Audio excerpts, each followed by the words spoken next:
তো লেনিন রাশিয়ার বিপ্লবের পরে বিভিন্ন ধরনের কাজ হইতেছে। বিপ্লব মানে বড় ধরনের একটা পরিবর্তন, বড় পরিবর্তন হইতেছে বিপ্লব। তো লেনিন সাহেব কিছু রাস্তার কাজ করতে দিচ্ছে, 100 রাস্তার কাজ, 100 কন্ট্রাক্টরে কাজ করতে দিচ্ছে।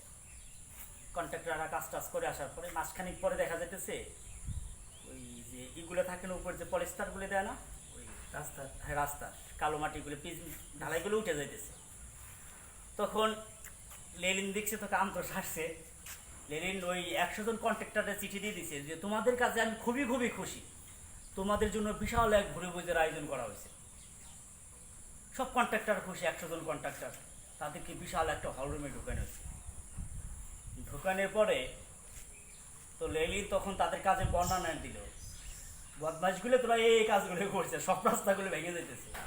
তখন লেনিন তার বাহিনীকে নির্দেশ দিল, যে যে কন্ট্রাক্টর যে যে রাস্তায় কাজ করছে ওই কন্ট্রাক্টরের ওই সব রাস্তায় নিয়ে বুলডোজার দিয়ে ওই রাস্তায় পিষে দাও।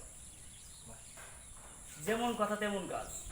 তখন এটাকে বলা হয় একনায়কতন্ত্র বা ডিক্টরশিপ।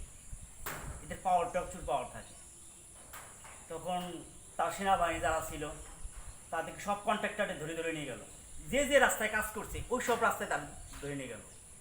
ওই রাস্তা দেখা যাচ্ছে পিচ ঢালাই করে দেখো, একদম পিচের উপর তো ওরে দেখা যাইতেছে ওই বুলডোজার যেগুলো থাকে না রাস্তা সমান করে, ওইগুলোতে একদম পিছিয়ে দিয়ে দিল। তারপর লেনিন আবার করলো, টেন্ডার ডাক দিল, কন্ট্রাক্টরে আবার কাজ দিল। সেই রাস্তার কাজ এখন তো সেই কত বছর আগের ঘটনা, এখনো সেই রাস্তা ভালো আছে, লেনিনের সেই রাস্তা।